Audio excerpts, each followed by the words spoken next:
प्रेम से बोलिए जय शनिदेव। प्यारे भक्तों, आज शनिवार के दिन आप सुनेंगे शनिवार शनि भगवान की व्रत कथा। शनिवार का दिन शनि भगवान को समर्पित है।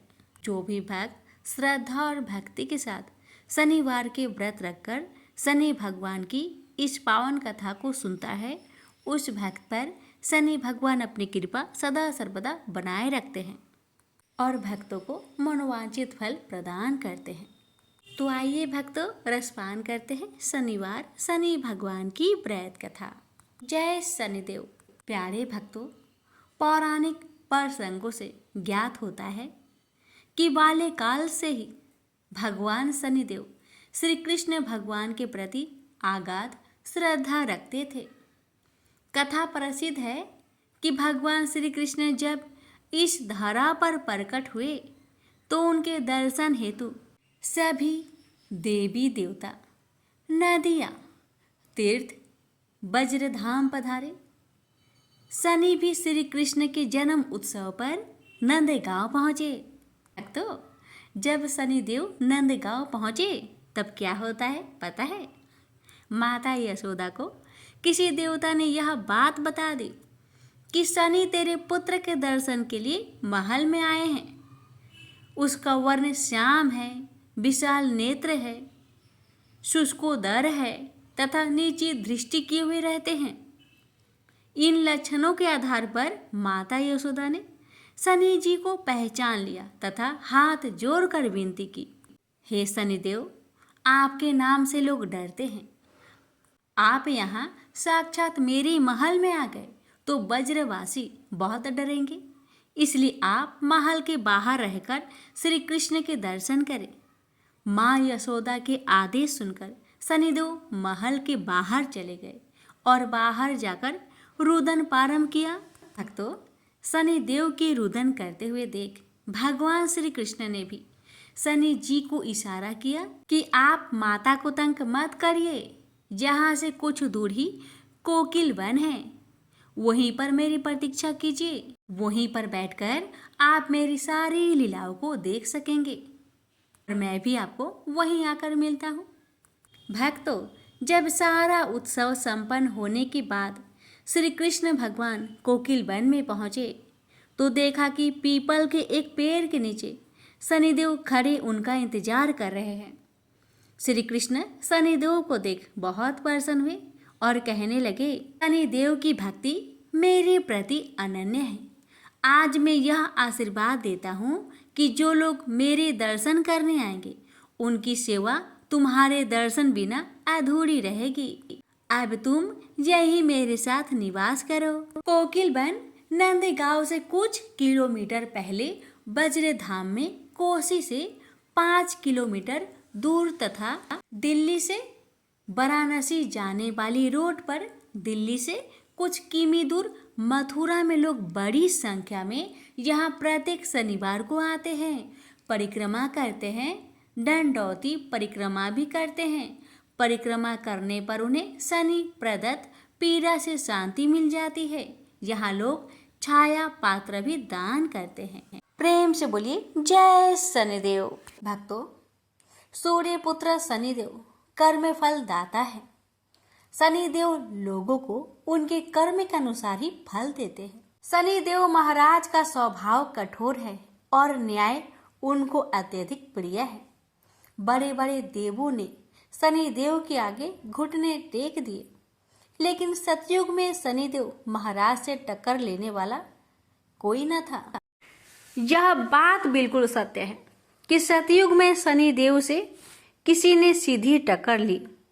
अयोध्या के नरेश राजा दशरथ ने प्रभु श्री राम के पिता ने शनिदेव से टक्कर ले ली और शनिदेव को हाथ जोड़ने पर मजबूर कर दिया। तो आइए जानते हैं पूरी कथा। सतयुग में राजा दशरथ का राज्य बहुत अच्छे से चल रहा था, सभी सुखी थे। एक दिन उनके राज्य में ज्योतिषी ने उन्हें एक अचंभित करने वाली खबर दी। खबर ये थी कि शनि कृत्तिका नक्षत्र के आखिरी चरण में थे और वो अब जल्द ही रोहिणी नक्षत्र में जाने वाले हैं। रोहिणी नक्षत्र में शनि का जाना रोहिणी शक्ति भेदन कहलाता है। और अगर ये कभी भी आए तो इसका मतलब था कि राज्य में भयंकर सूखा और भूखमरी फैल जाएगी। राजा दशरथ ने सारे ऋषियों को दरबार में बुलाया और उनसे राय मांगी। राजा दशरथ के मंत्रियों ने बताया, इसमें तो न देवराज इंद्र मदद कर पाएंगे, न स्वयं ब्रह्मा देव। राजा दशरथ के लिए उनकी प्रजा बच्चों के समान थी, तो उन्होंने कमान खुद ही संभालने की ठानी। सारे अस्त्रों शस्त्रों से लेस होकर उन्होंने अपना रथ आकाश की ओर बढ़ा दी। दशरथ रोहिणी नक्षत्र के आगे खड़े हो गए और जैसे ही शनि ने रोहिणी में बढ़ने की चेष्टा की, उन्होंने अपनी प्रयंचा चढ़ा दी। अपने सामने एक मनुष्य को यूं बिना भयभीत हुए खड़ा देखकर शनि महाराज बड़े प्रभावित हुए। उन्हें दशरथ का ये प्रजा परायण स्वभाव बहुत पसंद आया और उन्होंने वरदान मांगा। वरदान में दशरथ ने उनसे रोहिणी भेदन बंद करने को कहा। ये सुन शनि ने उनसे प्रसन्नता पूर्वक एक और वर मांगने को कहा। तो दशरथ ने अपने राज्य के लिए 12 वर्ष तक अच्छी फसल और कोई भी अकाल न पड़ने का वर मांगा। शनिदेव बहुत प्रसन्न हुए और उन्हें ये दोनों वरदान दे दिए। प्रेम से बोलिए जय शनिदेव। कि स्कंद पुराण में काशी खंड में वृत्तांत आता है कि छायासूत श्री शनिदेव ने अपने पिता भगवान सूर्यदेव से प्रश्न किया कि हे पिता, आपके मंडल से मेरा मंडल 7 गुना बड़ा हो, मुझे आपसे अधिक 7 गुना शक्ति प्राप्त हो, मेरे वेग का कोई सामना नहीं कर पाए, चाहे वह देव, असुर, दानव या सिद्ध साधक ही क्यों ना हो। आपके लोक से मेरा लोक 7 गुना ऊंचा रहे। दूसरा वरदान में यह प्राप्त करना चाहता हूँ कि मुझे मेरे आराध्य देव भगवान श्री कृष्ण के प्रत्यक्ष दर्शन हो तथा मैं भक्ति, ज्ञान और विज्ञान से पूर्ण हो सकूं। शनिदेव की यह बात सुनकर भगवान सूर्य प्रसन्न तथा गदगद हुए और कहा, बेटा, मैं भी यही चाहता हूँ कि तू मेरे से 7 गुना अधिक शक्तिशाली हो। मैं भी तेरे प्रभाव को सहन न कर सकूं, इसके लिए तुझे तप करना होगा। तप करने के लिए तू काशी चला जा, वहां जाकर भगवान शंकर का घनघोर तप कर और शिवलिंग की स्थापना कर, तब भगवान शंकर से मनवांछित फलों की प्राप्ति कर ले। शनिदेव ने पिता की आज्ञा अनुसार वैसा ही किया और तप करने के बाद भगवान शंकर के वर्तमान में भी स्थित शिवलिंग की स्थापना की, जो आज भी काशी विश्वनाथ के नाम से जाना जाता है। और कर्म के कारण शनि ने अपने मनोवांछित फलों की प्राप्ति भगवान शंकर से की और ग्रहों में सर्वोपरि पद प्राप्त है। मोक्ष देने वाला एकमात्र ग्रह है शनि। शनि ग्रह की प्राप्ति अनेक आख्यान पुराणों में प्राप्त होते हैं। शनि को सूर्य पुत्र माना जाता है, लेकिन साथ ही पितृ शत्रु भी। शनि ग्रह के संबंध में अनेक भ्रांतियां और इसलिए उसे मारक, अशुभ और दुख कारण माना जाता है। पाश्चात्य ज्योतिषी भी उसे दुख देने वाला मानते हैं, लेकिन शनि उतना अशुभ और मारक नहीं है जितना उसे माना जाता है। इसलिए वह शत्रु नहीं मित्र है। मोक्ष को देने वाला एकमात्र शनि ग्रह ही सत्य तो यही है कि शनि प्रकृति में संतुलन पैदा करता है और हर प्राणी के साथ न्याय करता है। जो लोग अनुचित, विषमता और अस्वाभाविक समता को आश्रय देते हैं, शनि केवल उन्हीं को प्रताड़ित करते हैं। प्यारे भक्तों, ब्रह्म वैवर्त पुराण में शनि ने जगत जननी पार्वती को बताया है कि मैं 100 जन्मों तक जातक की करने का फल भुगतान करता हूँ। एक बार जब विष्णु प्रिया लक्ष्मी ने शनि से पूछा कि तुम क्यों जातकों को धन हानि करते हो, क्यों सभी तुम्हारे प्रभाव से प्रताड़ित रहते हैं, तो शनि महाराज ने उत्तर दिया, मातेश्वरी, उसमें मेरा कोई दोष नहीं है। परमपिता परमात्मा ने मुझे तीनों लोकों का न्यायाधीश नियुक्त किया हुआ है। इसलिए जो भी तीनों लोकों के अंदर अन्याय करता है, उसे दंड देना मेरा काम है। भक्तों, एक आख्यान और मिलता है कि किस प्रकार से ऋषि अगस्त्य ने जब शनि देव से प्रार्थना की थी तो उन्होंने राक्षसों से उनको मुक्ति दिलवाई थी। जिस किसी ने भी अन्याय किया उनको ही उन्होंने दंड दिया, चाहे वह भगवान शिव की अर्धांगिनी सती ही रही हो, जिन्होंने सीता का रूप रखने के बाद बाबा भोलेनाथ से झूठ बोलकर अपनी सफाई दी और परिणाम में उनको अपने ही पिता की यज्ञ में हवन कुंड में जलकर मरने के लिए शनि देव ने विवश कर दिया। अथवा राजा हरिश्चंद्र रहे हो, जिनके दान देने के अभिमान के कारण सप्तनिक बाजार में बिकना पड़ा और शमशान की रखवाली तक करनी पड़ी। या राजा नल और दमयंती को ही ले लीजिए, जिनके तुच्छ पापों की सजा के लिए उन्हें दर दर होकर भटकना पड़ा और भुनी हुई मछलियां तक पानी में तैरकर भाग गई। फिर साधारण मनुष्य के द्वारा जो भी मनसा वाचा कर्मणा पाप कर दिया जाए, वह चाहे जाने में किया जाए या अनजाने में, उसे भुगतना तो पड़ता ही है। प्रेम से बोलिए जय शनिदेव। प्यारे भक्तों, गणेश पुराण से वर्णित कथा के अनुसार जब गणेश जी का जन्म हुआ था तब सभी देवता गणेश जी को देखने कैलाश पर्वत पर गए थे। तभी शनि देव भी गणेश जी को देखने पहुंचे, लेकिन वह गणेश जी की ओर अपनी दृष्टि नहीं दे रहे थे। ऐसे में माता पार्वती ने शनि देव से पूछा, आप मेरे पुत्र की ओर क्यों नहीं देख रहे हैं? तब शनि देव ने कहा, माता मुझे क्षमा करे, मैंने अगर ऐसा किया तो आपके पुत्र का भाग्य नष्ट हो जाएगा। बस इसी कारण मैं आपके पुत्र की तरफ नहीं देख रहा। शनि भगवान की बातें सुन माता पार्वती ने पूछा कि आपकी वक्र दृष्टि का कारण क्या है, मुझे बताइए। तब शनिदेव ने बताना शुरू किया। शनिदेव कहते हैं, हे माता, मेरा विवाह चित्ररथ की अत्यंत सुंदरी तेजस्वी कन्या से हुआ था। वह सती भी निरंतर तपस्या में लगी रहती थी। एक बार उन्होंने मासिक धर्म के चौथे दिन 16 श्रृंगार किया। उस समय वह दिव्य अलंकारों से विभूषित और अत्यंत शोभामयी लग रही थी। उस समय उनका रूप मुनियों को भी मोहित कर लेने वाला बन गया। रात्रि होने पर वह मेरे पास उपस्थित हुई। मैं भगवान श्री कृष्ण के ध्यान में लीन था, इसलिए उनके आगमन पर भी मैं ध्यान नहीं दिया, किंतु वह मदहोश हो रही थी। कुछ तीखे स्वर में बोली, स्वामी मेरी ओर देखो तो सही, किंतु मैंने उसकी ओर कुछ भी ध्यान न दिया। वह अपने चंचल नेत्रों से मुझे देख रही थी, किंतु मेरी तल्लीनता भंग न हुई। उसने अपना प्रयास असफल होते देखा तो क्रोधित हो गई, क्योंकि उसका ऋतुकाल व्यर्थ हो रहा था। क्रोध में भी उसने मुझे बहुत समझाने का प्रयास किया। जब वह मेरा ध्यान भंग करने में सफल नहीं हो सकी, तब सहसा कामातुर हो कह बैठी, अरे मूर्ख, तूने मेरी ओर देखा तक नहीं, इसी कारण मेरा ऋतुकाल की रक्षा नहीं हो सकी, अर्थात मेरा ऋतुकाल व्यर्थ ही जा रहा है। इस कारण अब तू जिस किसी को भी देखेगा वह अवश्य ही नष्ट हो जाएगा। उसका श्राप मेरे कानों में पड़ा, जिससे मेरा ध्यान भंग हो गया। फिर सोचने लगा, ये तो मेरी पत्नी है, इसने मुझे ऐसा श्राप क्यों दे दिया। फिर सोचा, यदि अब भी संतुष्ट कर लूं तो श्राप से बचा जा सकता है। ऐसा दृढ़ विचार करके मैंने शांत करने का प्रयत्न किया। इसी प्रकार मैंने उसे अनेक बार मनाया और जब वह शांत हो गई तब उसे काम्य प्रदान कर उससे श्राप मिथ्या करने का आग्रह करने लगा।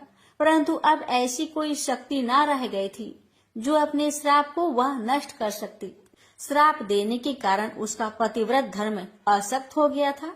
उसने बहुत पश्चाताप करते हुए कहा भी था कि मुझसे बड़ी भूल हो गई, मैं चाहती हूँ कि मेरे द्वारा दिए गए श्राप नष्ट हो जाए, किंतु श्राप नष्ट नहीं हुआ। ऐसा ही समझता हुआ मैं उस दिन से किसी की भी और आंख उठाकर नहीं देखता, क्योंकि आंख उठाकर देखने से न जाने किसका हित हो जाए। लोक कल्याण के लिए मैं सब समय अपना मस्तक झुकाकर रहता हूँ।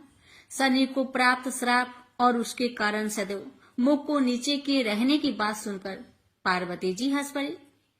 उनके साथ उनकी सभी सखियां, सभी दासियां, सभी अप्सराएं और सभी देव कन्या भी हंस पड़ी। वह हंसी बहुत देर तक चलती रही। बेचारे शनिदेव अपना मुख नीचे किए खड़े थे। तो प्यारे भक्तों, ये थी शनि भगवान की नजर खराब होने की रहस्य की कथा। प्रेम से बोलिए शनि भगवान की जय। शनि देव की जन्म कथा।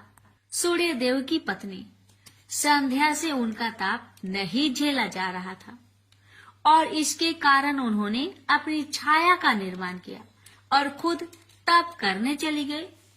उन्होंने छाया से कहा कि वो सूर्य देव और उनके दोनों बच्चे यम और यामी का ख्याल रखे।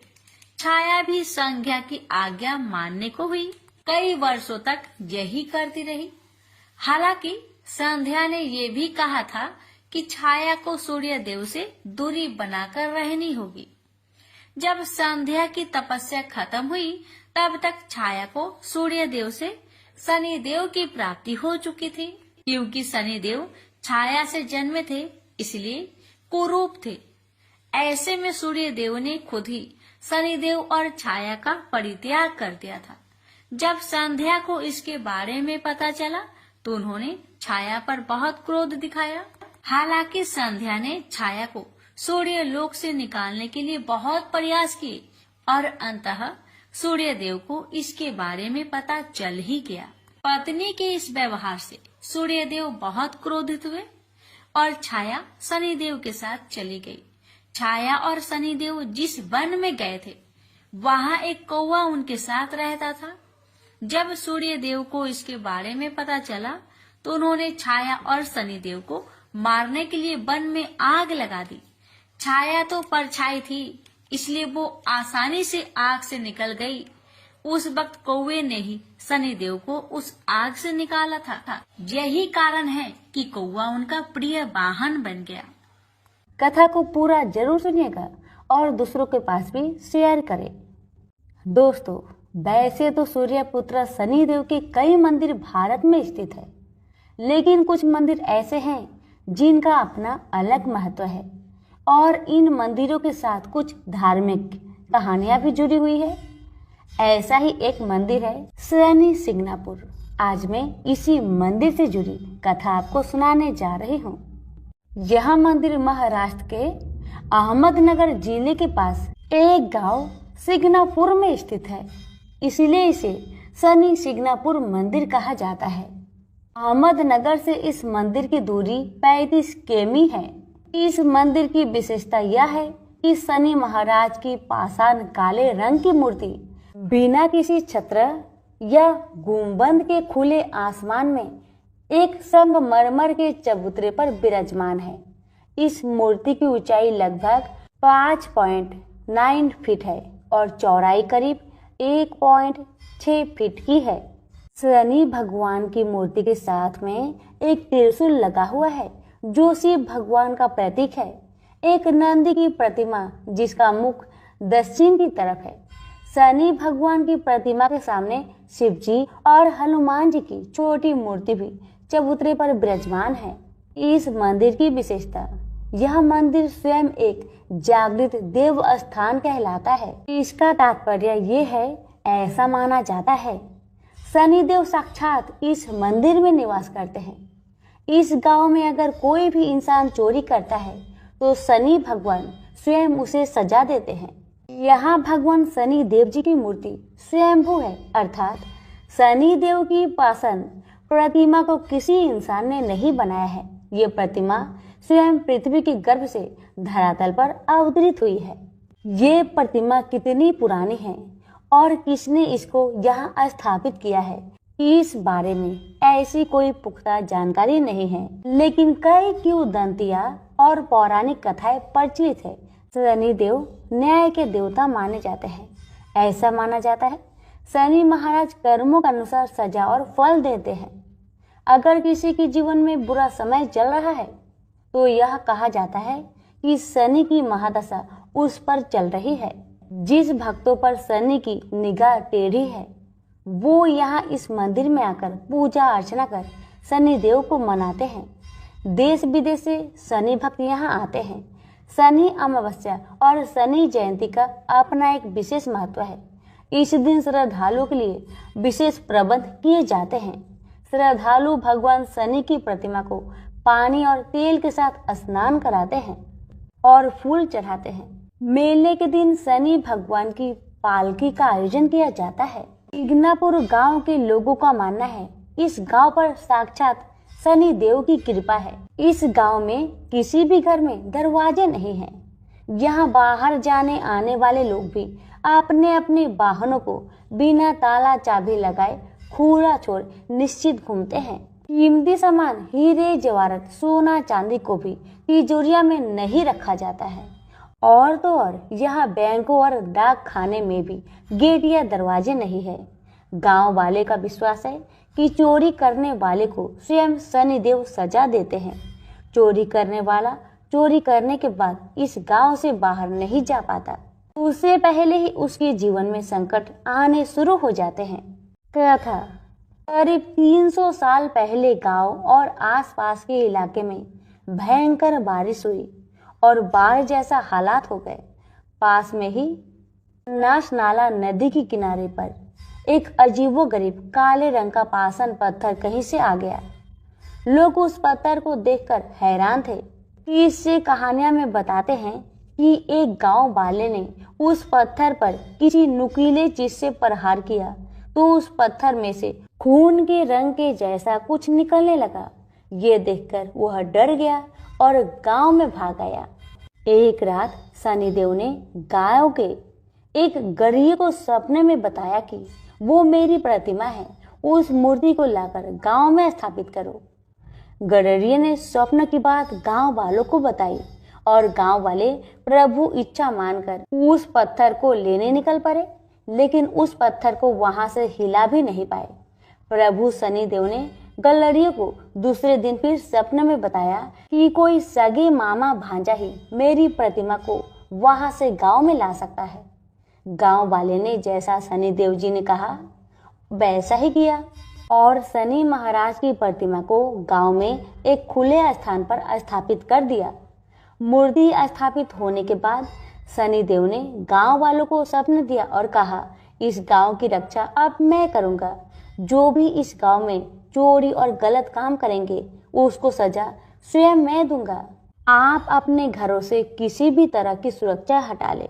शनि देव महाराज के आदेश पाकर सभी गांव वालों ने अपने घरों से दरवाजा निकाल दिए। यही परंपरा कई सालों से यहाँ चली आ रही है। यहाँ पूरे गांव में किसी भी घर में गेट और दरवाजा नहीं है।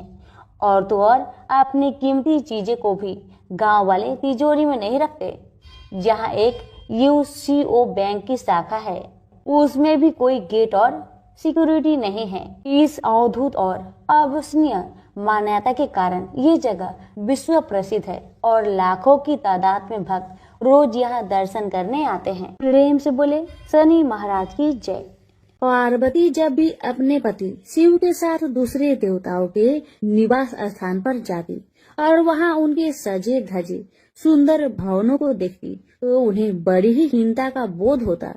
वे यह महसूस करती कि हमसे छोटे छोटे देवताओं के पास भी बड़े बड़े भव्य भवन हैं, लेकिन हमारे पास तो कुछ भी नहीं।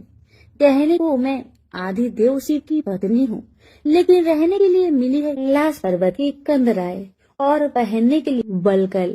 किसी उचित आवास के अभाव में अन्य सुख सुविधाओं का उपभोग नहीं कर सकती। एक दिन पार्वती ने अपने मन की व्यथा अपने पति शिव से कही। शिव जी सुनकर मुस्कुराए, फिर बोले, इसमें हीनता की तो कोई बात ही नहीं देवी। प्रत्येक व्यक्ति की अपनी अपनी जीवन शैली होती है। हमारी जीवन शैली यही है, हम अपनी इस शैली को हीन क्यों समझे। अन्य देवगण प्रकृति से बहुत दूर है, जबकि हम प्रकृति की गोद में निवास करते हैं। यह तो हमारे लिए गौरव की बात है, हीनता की नहीं। शिव के तर्कों से पार्वती संतुष्ट नहीं हुई और बोली, मुझे आपकी ये बातें समझ में नहीं आती देव। मुझे तो अपना एक आवास चाहिए, बहुत ही भव्य और सुख सुविधा से पूर्ण। शिव ने अपनी सहज मुस्कान से साथ उत्तर दिया, इसमें क्या मुश्किल है देवी, मैं अभी विश्वकर्मा को बुलवा देता हूँ, उनसे जैसा चाहो वैसा आवास बनवा लो। विश्वकर्मा को बुलाया गया। पार्वती ने आदेश दिया, हमारे लिए ऐसा भव्य बनाओ जैसे विश्व में कहीं न हो। विश्वकर्मा ने आदेश स्वीकार किया। निर्माण कार्य प्रारंभ हो गया। कुछ ही समय में पार्वती की इच्छा अनुसार भव्य भवन तैयार हो गया। अपने भवन को देखकर पार्वती अति प्रसन्न हुई। गृह प्रवेश की तैयारी होने लगी। पार्वती चाहती थी गृह प्रवेश के समय सभी प्रमुख देवता हमारे यहाँ उपस्थित रहे। शिव ने अपनी सहमति दे दी। सभी प्रमुख देवी देवताओं को आमंत्रण भेजा गया। यह प्रवेश के समय वे सब कैलाश पर्वत पर आ गए। उन्होंने पार्वती की भव्य भवन की भूरी भूरी प्रशंसा की, लेकिन विश्वनेत्री ब्रह्मा खामोश रहे। जब सब देवी देवता जाने लगे तो पार्वती ने ब्रह्मा जी से पूछा, देव, क्या आपको यह आवास पसंद नहीं आया? ब्रह्मा जी ने आश्चर्य व्यक्त करते हुए पार्वती से ही प्रश्न किया, देवी, मैंने कब ऐसा कहा? आपके चेहरे की भाव भंगिमा कुछ ऐसे कह रही है प्रभु। पार्वती ने अपनी शंका स्पष्ट की। फिर ब्रह्मा जी को मौन देखकर पार्वती ने अपनी बात आगे बढ़ाई। तो आप कुछ संकोच कर रहे हैं, स्पष्ट कहिए क्या बात है? ब्रह्मा जी ने तनिक रुककर उत्तर दिया, देवी, और तो सब ठीक है, लेकिन इस प्रसाद पर शनि की कुदृष्टि है।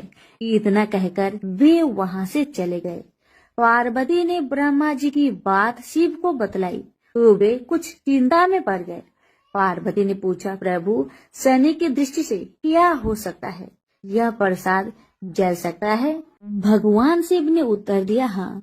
यह सुनकर पार्वती भी चिंतित हो गई और बोली, प्रभु, इसके लिए कोई उपाय कीजिए। शिव ने निराश व्यक्त की, शनि की दृष्टि को हटाना सरल नहीं है देवी। शिव का उत्तर सुनकर पार्वती आवेश में आ गई और बोली, सरल क्यों नहीं है? आप अभी शनि लोक जाइए और शनि देव से कहिए कि वह हमारे प्रसाद से अपनी कुदृष्टि हटा ले।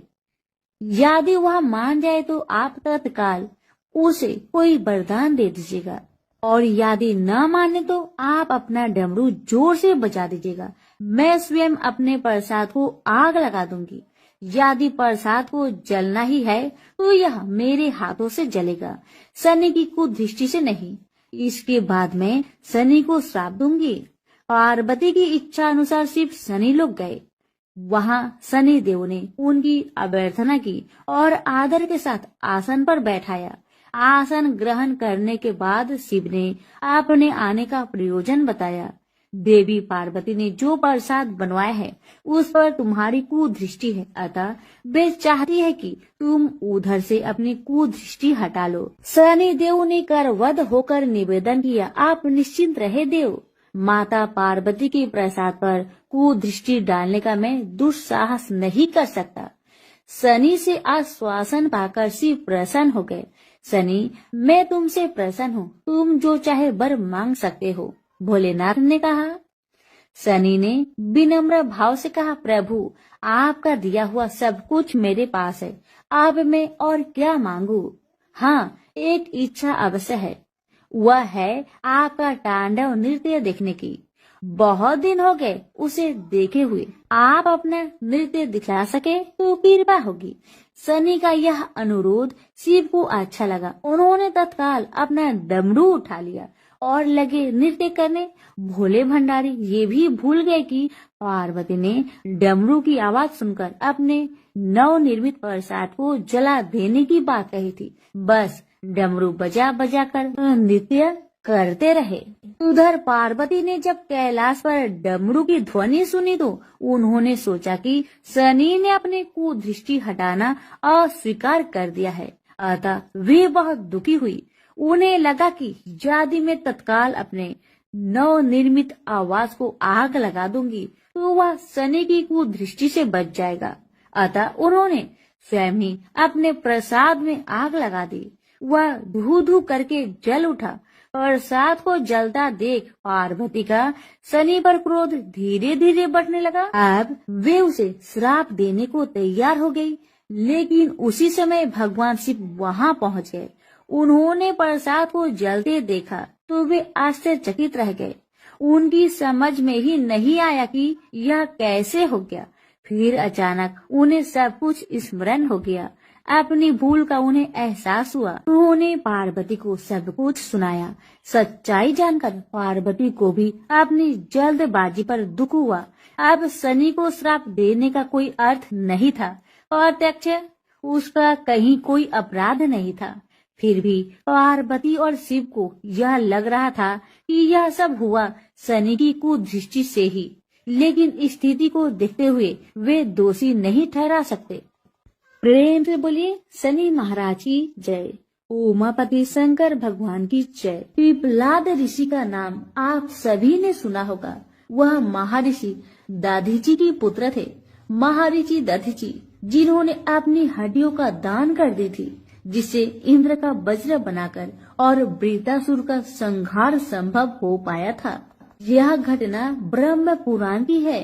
शमशान में जो महर्षि दधीचि के मांस पिंड का दाह संस्कार हो रहा था, तो उनकी पत्नी अपने पति का वियोग सहन न कर पाई और पास में स्थित पीपल के वृक्ष की कोटर में जो जड़ों के कारण एक गड्ढा बन जाता है, तो उसमें अपने 3 वर्ष के बालक को रखकर स्वयं चीता पर सती हो गई। इस प्रकार महर्षि दधीचि और उनकी पत्नी का बलिदान हो गया। किंतु पीपल की कोटर में रखा बालक भूख प्यास से तड़पने लगा और चिल्लाने लगा। जब कोई वस्तु से नहीं मिली तो कोटर में गिरे हुए पीपल के फल खाकर वह बड़ा होने लगा। एक दिन देवऋषि नारद वहां से गुजर रहे थे। नारद जी ने पीपल की कोटर में बालक को देखकर उससे उसका परिचय पूछा। बालक ने अपना परिचय दिया और बताया कि मैं नहीं जानता कि मैं कौन हूँ। नारद ने पूछा, तुम्हारा जनक कौन है? तब बालक भी उसी तरह का उत्तर दिया कि वह नहीं जानता कि उसके जनक कौन है। तब नारद जी ने अपना ध्यान धरकर उस बच्चे के बारे में पूरी जानकारी निकाली और उसे बताया कि तुम महान दधीचि के पुत्र हो। तुम्हारे पिता की अस्थियों का वज्र बनाकर ही देवताओं ने असुरों पर विजय प्राप्त की थी। नारद ने बताया कि तुम्हारे पिता दधीचि की मृत्यु मात्र 31 वर्ष की उम्र में ही हो गई थी। बालक ने अपने पिता की अकाल मृत्यु के बारे में जानना चाहा। तब नारद जी ने बताया कि उन पर आई इस विपत्ति का कारण शनिदेव की महादशा थी। नारद जी ने उस बालक को पिपलाद नाम दिया, क्योंकि वह पीपल के पत्ते और उसका गुदा खाकर बड़े हुए थे। उसके बाद नारद जी ने उसे दीक्षित किया। नारद जी के जाने के बाद उस बालक ने, जिसका नाम पिपलाद था, ब्रह्मा जी की घोर तपस्या की। ब्रह्मा जी ने जब बालक से वर मांगने के लिए कहा तो पिपलाद ने अपने दृष्टि मात्र से किसी को भी जलाने की शक्ति मांगी। ब्रह्मा जी ने उसे वरदान दे दिया। ब्रह्मा जी के वरदान के बाद पिपलाद ने सबसे पहले शनि देव का आह्वान किया और उन्हें अपने सामने प्रस्तुत किया। सामने पाकर उन्होंने शनि देव को भस्म करना शुरू कर दिया। शनि देव शरीर से जलने लगे। ब्रह्मांड में कोलाहल मच गया। सूर्य पुत्र शनि की रक्षा के लिए सारे देवता विफल प्रतीत हो रहे थे। सूर्य ने अपनी आंखों के सामने अपने पुत्र को जलता हुआ देखा। ब्रह्मा जी उसे बचाने के लिए विनय निवेदन किया। ब्रह्मा जी ने स्वयं पिपलाद के सम्मुख प्रकट होकर शनि देव को छोड़ने के लिए कहा, किंतु वह तैयार न हुए। ब्रह्मा जी ने एक के बदले 2 वरदान मांगने की बात कही। अब पिपलाद ने खुश होकर 2 वरदान मांगे। पहला, जन्म से 5 वर्ष तक किसी भी बालक की कुंडली में शनि उसको कारक नहीं होगा। जैसे मैं अनाथ हुआ, शनि के कारण कोई और अनाथ नहीं होगा। दूसरा, उन्होंने कहा मुझे अनाथ को पीपल में शरण दी थी। जो व्यक्ति सूर्य उदय से पूर्व पीपल वृक्ष पर जल चढ़ाएगा, उस पर शनि की बुरी महादशा का असर नहीं होगा। ब्रह्मा जी ने तथास्तु कहकर वरदान दिया। तब पिप्पलाद ने चलते हुए शनि को अपने ब्रह्म दंड से उसके पैरों पर आघात करते हुए मुक्त किया, जिससे शनि देव की पैर क्षतिग्रस्त हो गए और वह पहले जैसे तेजी लायक नहीं रहे।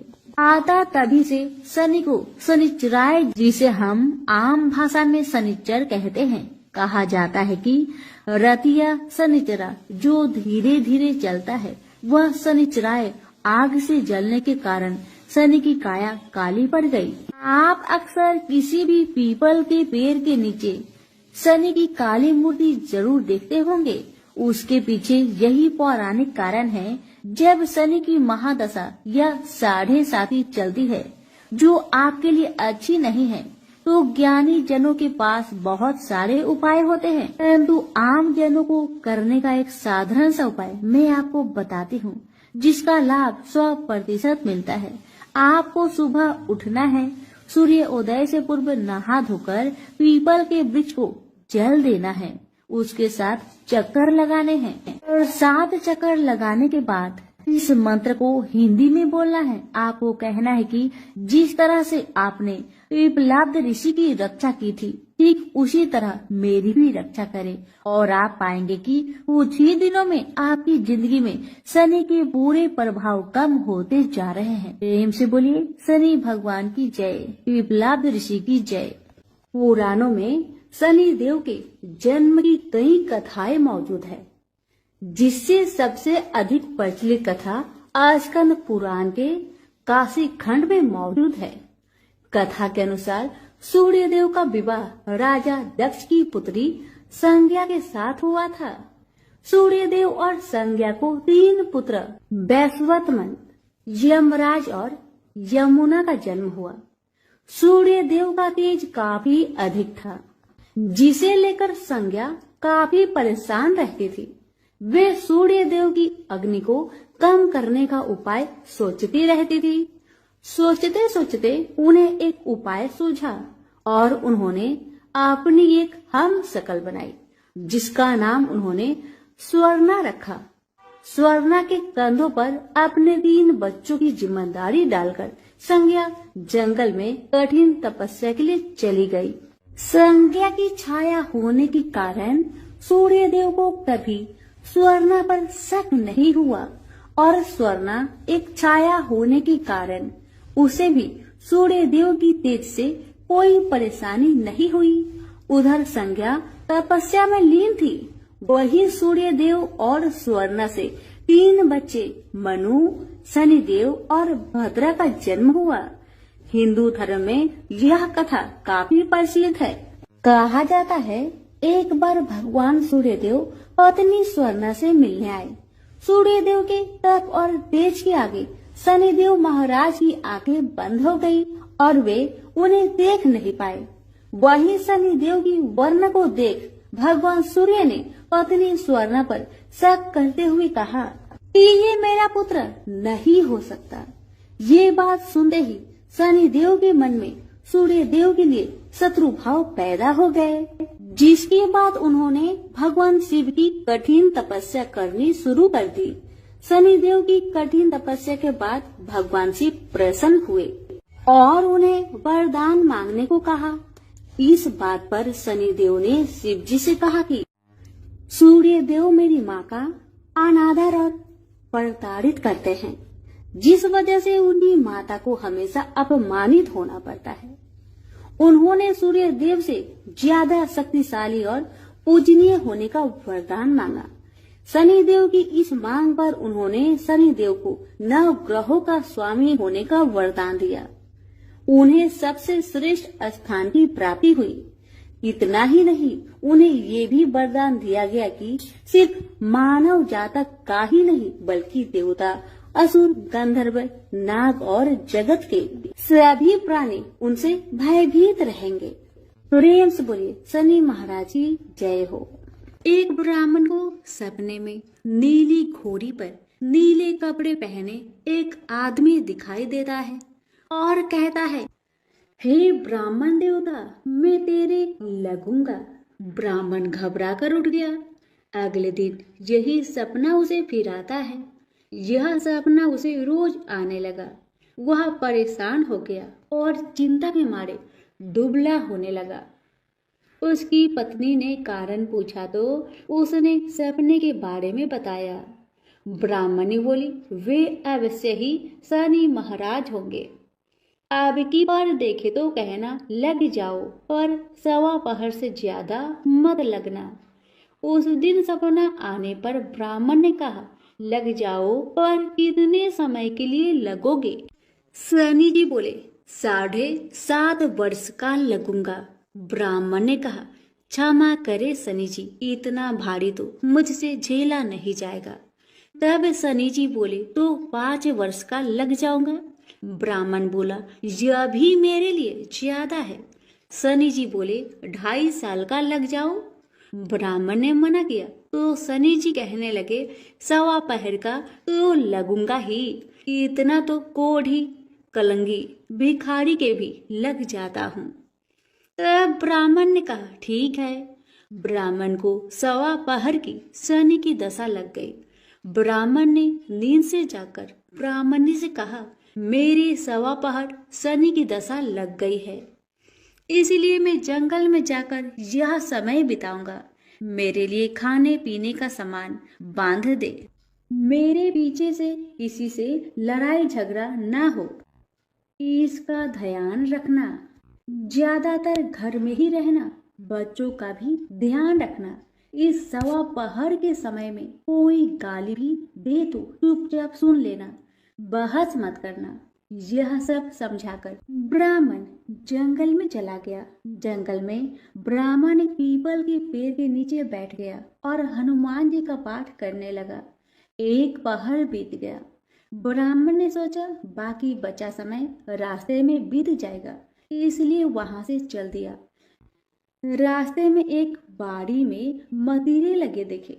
माली से एक मतीरा खरीदा, पोटली में बांधा और आगे बढ़ा। आगे एक आदमी मिला जो असल में शनिदेव थे। ब्राह्मण से पूछा, पोटली में क्या है? उसने कहा, मतीरा है। शनिदेव बोले, दिखाओ। ब्राह्मण ने पोटली खोली। उसमें राजकुमार का कटा हुआ खून से लथपथ सिर। शनिदेव ब्राह्मण को राजा के पास ले गए और कहा कि इस ब्राह्मण ने राजकुमार की हत्या कर दी है, इसके पास पोटली में राजकुमार का सिर है। राजा ने कहा, मैं यह नहीं देख सकता, इस ब्राह्मण को सूली पर चढ़ा दो। राजा के यहाँ हाहाकार मच गया। ब्राह्मण को सूली पर चढ़ाने से पहले पूछा गया कि उसकी कोई आखिरी इच्छा हो तो बताए। ब्राह्मण ने सोचा इसी तरह सवा पहर पूरा करना होगा। उसने कहा, वह रोज बालाजी की कथा सुनता है, मरने से पहले अंतिम बार बालाजी की कथा सुनना चाहता हूँ। ब्राह्मण को कथा सुनाने का प्रबंध किया गया। कथा कहते कहते सवा पहर पूरा हो गया। शनि की दशा टलते ही राजकुमार शिकार खेल कर लौटता हुआ दिखाई दिया। राजकुमार को आता देख राजा बहुत खुश हुआ, लेकिन उसे निर्दोष ब्राह्मण की हत्या का दोष लगने का डर सताने लगा। उसने तुरंत घुड़सवार सैनिकों को ब्राह्मण को आदर सहित ले आने के लिए भेजा। ब्राह्मण राज दरबार में आया तो राजा ने क्षमा मांगी और पोटली दिखाने के लिए कहा। पोटली खोली तो उसमें मतीरा था। राजा ने इन सब के बारे में पूछा तो ब्राह्मण ने बताया, मुझे सवा पहर की शनिचर की दशा लगी थी, इस कारण यह सब तमाशा हुआ। राजा ने पूछा, यह दशा कैसे टलती है? ब्राह्मण बोला, राजा, ये सेठ के लगे तो काला हाथी या काला घोड़ा दान करे, गरीब के लगे तो पीपल की पूजा करे। तब बोले, राजा शनिचर कहिए, जाके पाव सदा ही पड़िए। शनि की कहानी सुने, तिल का तेल और काला उड़द दान करे, काले कुत्ते को तेल से चूपर कर रोटी खिलाए तो शनिचर की दशा उतर जाती है। राजा ने उसे मतीरा वापस दे दिया। घर आकर ब्राह्मण ने मतीरा काटा तो उसके बीज की जगह हीरे मोती निकले। ब्राह्मणी ने पूछा, यह कहाँ से लाए? आप तो कह रहे थे शनि की दशा लगी है।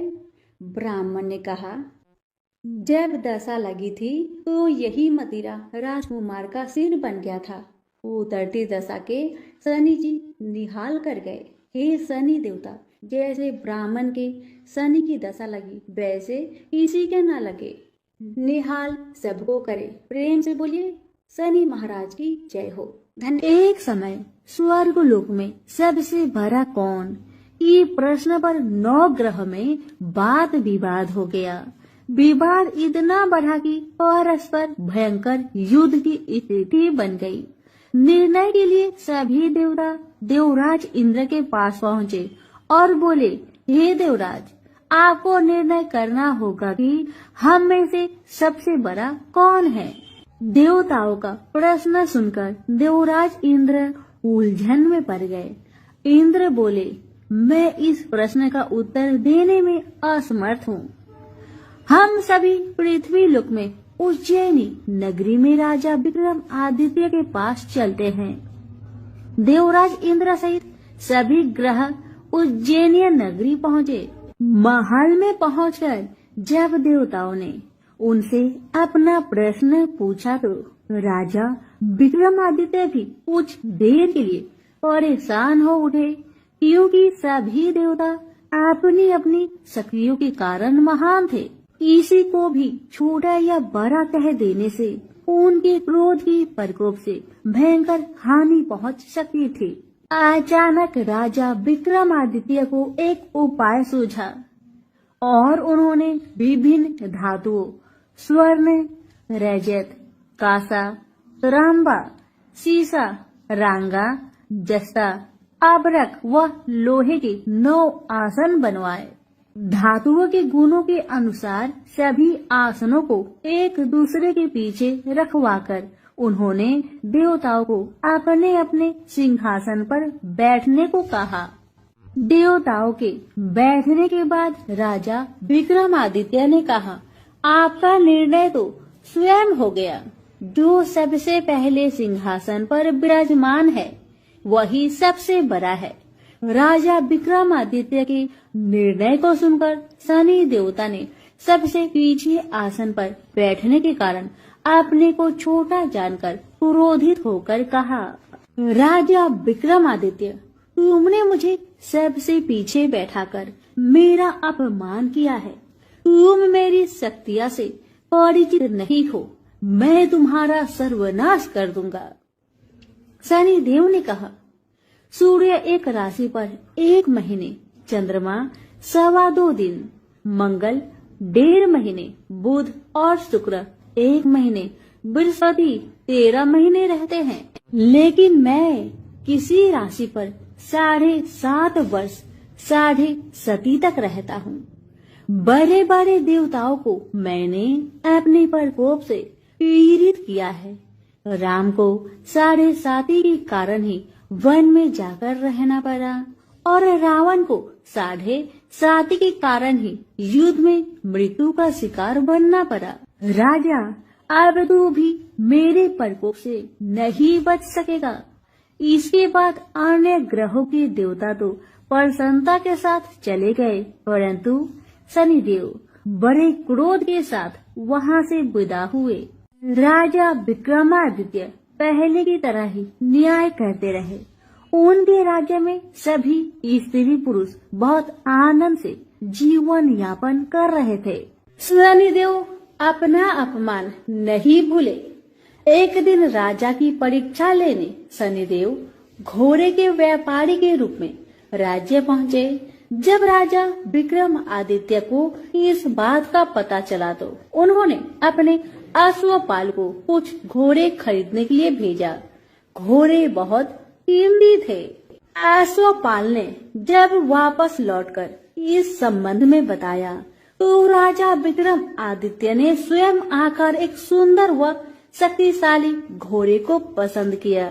घोड़े की चाल देखने के लिए राजा उस घोड़े पर सवार हुए तो वह घोड़ा बिजली की गति से दौड़ पड़ा।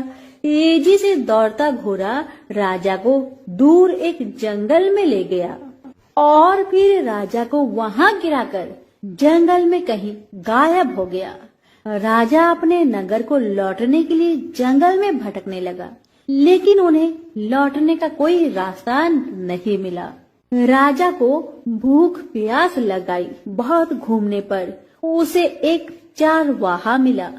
राजा ने उससे पानी मांगा। पानी पीकर राजा ने उस चरवाहे को अपनी अंगूठी दे दी। फिर उससे रास्ता पूछकर वह जंगल से निकलकर पास के नगर में पहुंचा। राजा ने एक सेठ की दुकान पर बैठकर कुछ देर आराम किया। उस सेठ ने राजा से बातचीत की तो राजा ने उसे बताया कि मैं उज्जैनी नगरी से आया हूँ। राजा के कुछ देर दुकान पर बैठने से सेठ जी की बहुत बिक्री हुई। सेठ ने राजा को बहुत भाग्यवान समझा और खुश होकर उसे अपने घर भोजन के लिए ले गया। सेठ के घर में सोने का एक हार खूंटी पर लटका हुआ था। राजा को उस कमरे में छोड़कर सेठ कुछ देर के लिए बाहर गया। तभी एक आश्चर्यजनक घटना घटी। राजा के देखते देखते सोने की उस हार को खूंटी निगल गई।